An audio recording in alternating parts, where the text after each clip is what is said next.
Foi isso que Deus fez com o corpo de Moisés logo após sua morte. Você já se perguntou por que ninguém nunca encontrou o corpo de Moisés? Esse é um dos maiores mistérios da Bíblia, e o motivo disso pode ser ainda mais surpreendente do que você imagina. Acredite ou não, o próprio Deus foi quem sepultou Moisés, mas fez isso de forma completamente sigilosa. Até hoje, ninguém sabe onde ele foi enterrado, e a razão para esse segredo é algo que vai te deixar sem palavras. Será que há algo a mais por trás desse mistério que ainda não entendemos? Para entender esse mistério, precisamos voltar ao início da história de Moisés. Ele era hebreu, mas nasceu no Egito, em uma época terrível para o seu povo. Os hebreus estavam sendo escravizados pelo faraó, e o medo do faraó de que a população hebraica crescesse descontroladamente o levou a tomar uma decisão cruel. Todos os bebês do sexo masculino deveriam ser mortos. Imagine o desespero das famílias naquele momento, tentando proteger seus filhos de um decreto impiedoso. Moisés nasceu em meio a esse caos, em uma família da tribo de Levi. Sua mãe, Joquebede, tomou uma atitude de coragem para salvá-lo. Ela conseguiu escondê-lo por 3 meses, mas chegou um ponto em que isso não era mais possível. Em um ato de pura fé e desespero, ela o colocou dentro de um cesto de junco e o deixou à deriva nas águas do Nilo. E foi aí que o inesperado aconteceu. A filha do faraó encontrou o cesto e, em vez de seguir o decreto de seu pai, decidiu adotar Moisés. O mais incrível é que a própria mãe de Moisés foi contratada para cuidar e amamentar do menino que apareceu no rio. Quando Moisés tinha 40 anos, sua vida tomou um rumo drástico. Ao presenciar um egípcio espancando cruelmente um israelita, ele não conseguiu conter sua indignação e acabou tirando a vida do agressor. Com medo de ser descoberto e condenado, Moisés fugiu do Egito. Ele encontrou refúgio na terra de Midian, onde sua vida deu uma reviravolta. Lá,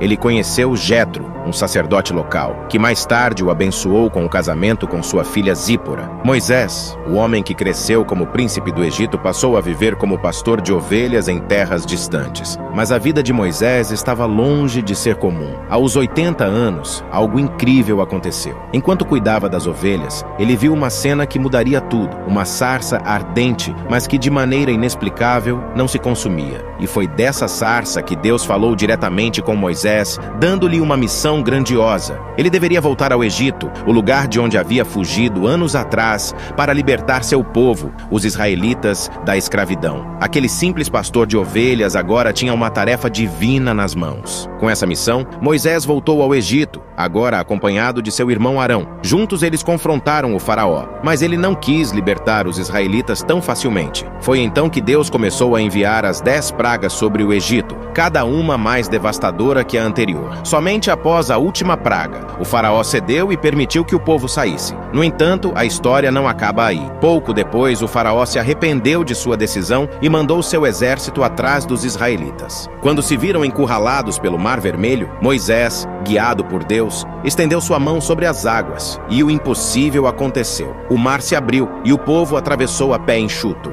Mas quando o exército egípcio tentou segui-los, as águas voltaram ao normal, afogando todos os soldados. Depois desse evento monumental, Moisés recebeu de Deus algo que mudaria para sempre a história da humanidade: os 10 mandamentos. Essas leis, entregues diretamente a ele no Monte Sinai, formaram a base da aliança entre Deus e o povo de Israel. Moisés passou a ser lembrado não só como o libertador que tirou seu povo da escravidão, mas também como o legislador que trouxe as leis divinas. Sua vida foi repleta de milagres e desafios, sempre demonstrando uma conexão profunda com Deus. Por isso, Moisés não é apenas uma figura importante na Bíblia, mas também é reverenciado no judaísmo, cristianismo e islamismo. Sua influência atravessa gerações e religiões. No final de sua jornada, Moisés conduziu os israelitas até as fronteiras da tão sonhada Terra Prometida. Mas, surpreendentemente, ele não foi autorizado a entrar nela. Tudo por causa de um incidente em Meribá, onde o povo mais uma vez reclamava da falta de água. Deus ordenou a Moisés que falasse à rocha para que dela jorrasse água, mas, em um momento de frustração, ele golpeou a rocha em vez de apenas falar. Esse ato de desobediência custou caro. Deus decidiu que Moisés veria a Terra Prometida, mas não entraria nela. E assim, do alto do Monte Nebo, Moisés contemplou a terra que seu povo herdaria, mas nunca pôde pisar nela. Após esse momento, algo realmente enigmático aconteceu. Moisés morreu, como Deus havia dito, mas de maneira muito misteriosa. Em Deuteronômio 34, a Bíblia relata que Moisés morreu nas terras de Moabe e foi sepultado pelo próprio Deus em um local secreto, em frente a Bet-peor. O detalhe impressionante é que ninguém jamais soube onde estava a sua sepultura. Ele tinha 120 anos quando faleceu, mas mesmo com essa idade, seu vigor e sua visão permaneciam intactos. Agora, por que será que Deus quis manter em segredo o local do sepultamento de Moisés? Pense nisso. Moisés não era qualquer pessoa. Ele foi o líder que guiou os israelitas por meio de milagres extraordinários, livrando-os da escravidão e levando-os até a terra prometida. Além disso, Moisés tinha um papel especial como intercessor entre Deus e o povo. Quando os israelitas pecavam, era Moisés quem se colocava entre eles e a ira divina, e Deus sempre o ouvia. E mais, o relacionamento de Moisés com Deus era tão próximo que o Senhor falava com ele como quem fala com um amigo. Isso só aumenta o mistério sobre o porquê de Deus manter o destino final de Moisés em segredo. Devido a tudo isso, muitos israelitas viam Moisés como alguém além de um simples líder, quase como uma figura divina. Ele era o único que falava diretamente com Deus, o único que intercedia pelo povo. Mesmo sem entrar na terra prometida, Moisés recebeu uma honra única. Foi o único homem na história sepultado pelo próprio Deus. Mas esse sepultamento foi cercado de segredo e, intencionalmente, sem qualquer marca ou lápide. E por quê? Justamente para evitar que o túmulo de Moisés se transformasse em um local de adoração. Se isso acontecesse, os israelitas facilmente cairiam na idolatria, desviando-se do caminho de Deus e trocando o Criador por um santuário dedicado a Moisés. Essa preocupação de Deus ficou evidente logo após a morte de Moisés. A Bíblia nos conta, na Epístola de Judas, que houve uma verdadeira disputa pelo corpo de Moisés. Satanás tentou reivindicar o corpo, mas foi impedido pelo arcanjo Miguel. E qual seria o motivo de Satanás querer o corpo de Moisés? Ele sabia que, se conseguisse transformar o corpo de Moisés em um objeto de idolatria, os israelitas acabariam desviando-se de Deus. Eles começariam a adorar o corpo de Moisés, em vez de adorarem o Deus Todo-Poderoso. Isso mostra como o inimigo estava sempre tentando distorcer o que era sagrado, para afastar o povo do verdadeiro caminho. Por isso, Deus decidiu esconder o corpo de Moisés, como uma forma de proteger o povo de cair no erro. Esse ato de Deus nos mostra que a proteção divina está sempre presente. Ele sempre age para o nosso bem, mesmo quando não entendemos. Por isso, se você também deseja que Deus proteja você e sua família das armadilhas de Satanás, comente neste vídeo: Senhor, nos proteja. Compartilhe o vídeo para ajudar na evangelização. Não se esqueça de seguir nosso perfil. Deus te abençoe.